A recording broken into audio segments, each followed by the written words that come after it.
आम्बेडकर वकील थे तो भगत सिंह का केस क्यों नहीं लड़े? यह सवाल व्यंग, नफरत या आक्रोश अथवा जिज्ञासावश में पूछा जा सकता है। सवाल प्रथम दृष्टया उचित लगता है, परंतु अक्सर इसका मकसद दुष्प्रचार होता है। इसका सटीक जवाब जानने से पहले हमें हालातों को जानना होगा। 23 मार्च 1931 को भगत सिंह को फांसी दी गई थी। यह वह दौर था जब शूद्र या यूं कहे कि डॉक्टर अंबेडकर जब स्कूल जाते थे तो उन्हें स्कूल के बाहर दरवाजे के पास बैठकर पढ़ाई करना पड़ता था।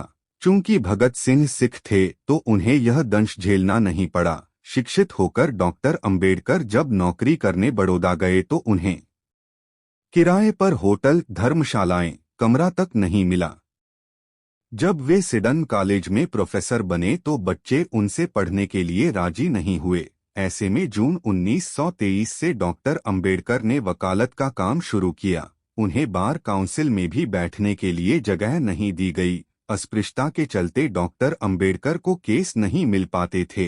एक गैर ब्राह्मण अपना केस हार जाने के बाद डॉक्टर अंबेडकर के पास आए तो उनके केस की जीत ने उन्हें ख्याति दी। लेकिन वकालत डॉक्टर अंबेडकर की रोजी रोटी नहीं थी। जातिवाद के कारण केस नहीं मिलने पर उन्होंने बाटली बॉयज अकाउंटेंसी में लेक्चरर का काम शुरू कर दिया। हालातों को जानना जरूरी।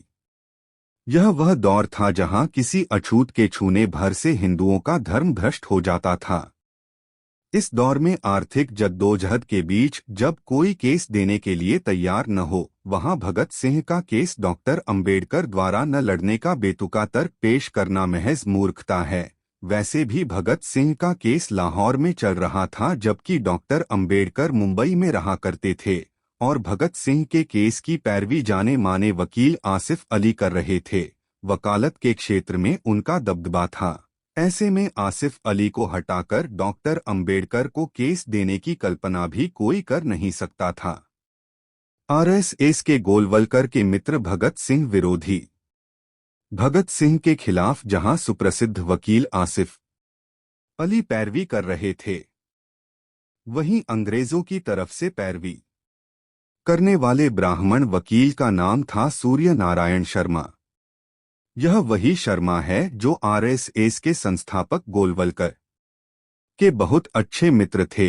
याद रहे कि डॉक्टर अंबेडकर ने 150 वर्षों की अंग्रेजों की राजनीतिक गुलामी के मुकाबले में 2500 वर्ष से भी अधिक की सामाजिक गुलामी को डोट नष्ट करने के लिए अपना जीवन न्योछावर कर दिया।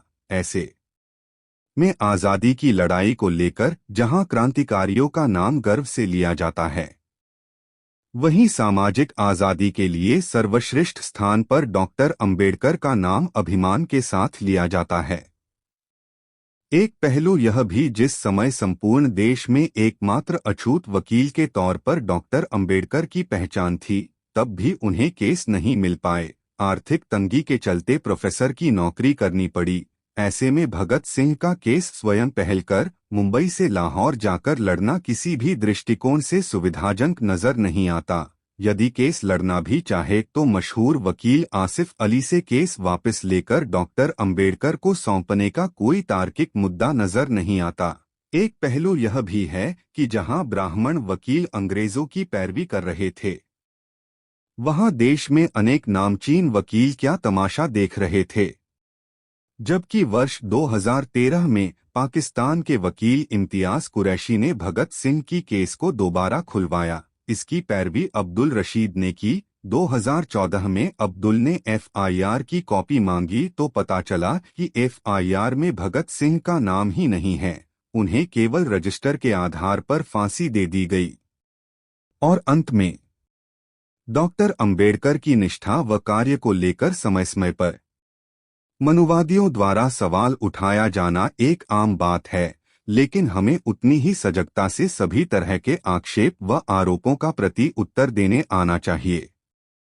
इसके लिए लगातार उन सवालों का पीछा करते हुए उसकी गहराई में जाने का विवेक निर्माण किया जाना चाहिए। सवाल भले ही बचकाने हो, लेकिन उसे पूछने वाले व्यक्ति का मकसद यदि डॉक्टर अंबेडकर के चरित्र हनन का हो तो हमें चुप रहकर सवालों से मुंह मोड़ लेना ठीक नहीं, डॉक्टर अंबेडकर के लिए अंग्रेजों की 150 वर्ष की गुलामी से कहीं अधिक जरूरी मुद्दा था।